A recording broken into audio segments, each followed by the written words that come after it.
Washington. Thank you very much indeed. You're watching Global. Let's go back to our main story. The unrest in Hong Kong. The airport closed down, or at least all outward bound flights had been prevented from departing.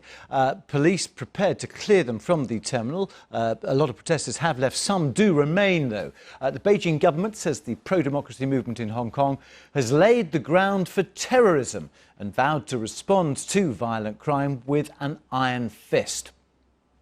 已经构成严重暴力犯罪。 Their deeds have constituted severe violent crimes and showed the tendency of turning to terrorism. It is a blatant violation of Hong Kong's rule of law and social order, a severe threat to the safety of Hong Kong residents, and a formidable challenge to Hong Kong's stability and prosperity. Well, let's speak to Nathan Law, founding chair of the pro-democratic party Demosisto. He took part in the protest at the airport today. I think you've left now, and was it that warning that potentially you could all have been arrested on terrorism charges that made you leave? Well, that is such a terrible categorization, because people in Hong Kong, they wanted to fight for human rights and democracy, and at the end of the day, the Beijing government tried to stigmatize us as terrorism. But in fact, they are the one who are implying state terrorism. They allow thugs to attack people indiscriminately, and also using these firearms to shoot at people's heads. And yesterday we've got an injured person who has eyeball rupture that caused her losing her eyesight forever. So this kind of violence from the police are actually making people very angry, so that we've got such a huge assembly in the airport and forcing the airport to close down. Yeah, I mean, Nathan, I understand what you're saying about the anger and the paramedic who'd been hit in the eye, but just the reason for leaving the airport today, what provoked that departure?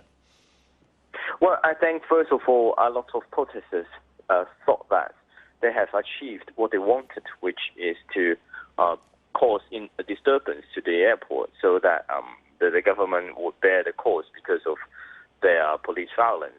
And secondly, there have been a lot of rumors saying that that there will be a lot of bloodshed in the airport, although it is proven that that there was no armed police marching down at 6, which was allegedly saying that the time that they would come. But I think people are still quite composed about today's the situation, and I think that it has shown that occupying the airport very peacefully could definitely put pressure to the government. Do you get the sense, though, that you're reaching a potential tipping point here? How far are you prepared to go? Because by carrying out these mass demonstrations, the reaction from Beijing and indeed the Hong Kong police and other authorities is becoming increasingly belligerent. Well, I think the contrast between the protesters and Beijing, which we remain very peacefully in the airport, but on the other hand, Beijing says that we are a sign of terrorism, could actually give us more legitimacy to continue our fight, because our humble demand saying that setting up an independent inquiry committee to look into the police brutality and also getting democracy is actually the consensus of the society. So I think the way that we will really put pressure to the government with such a peaceful manner could actually work, and I think it should be continued. OK, all right. Nathan Law, founding chair of the Democratic Party, Demosisto.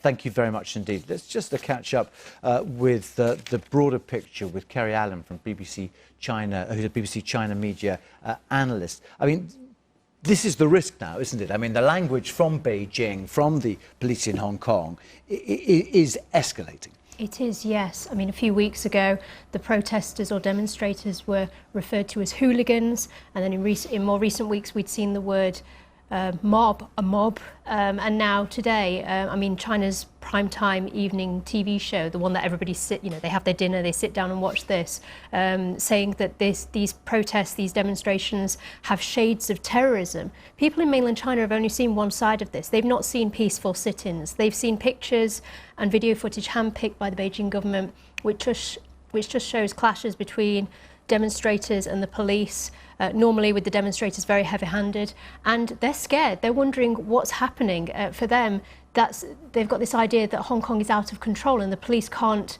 maintain, they can't bring stability to the region. But the other part of that statement from Beijing was this posed an existential threat. And that is true, isn't it, in terms of the control of this territory?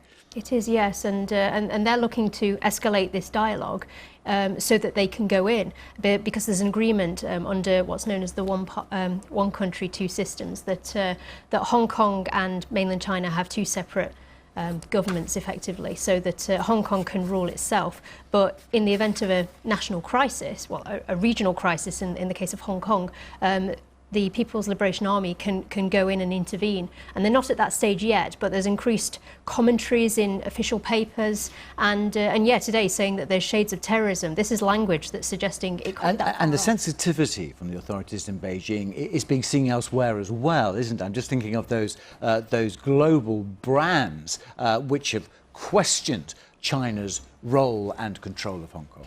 Yeah, we've seen this over a number of years, but I mean it's come back again, and they've said because of the sensitivity of what's going on in Hong Kong. So Givenchy and Coach this morning, following on from Versace, people have found, I mean they might have already, the government might have had these pictures already of T-shirts which show a list of cities and countries, so Madrid, Spain, London, UK, and then just on the T-shirts Hong Kong without Hong Kong, China. And Macau.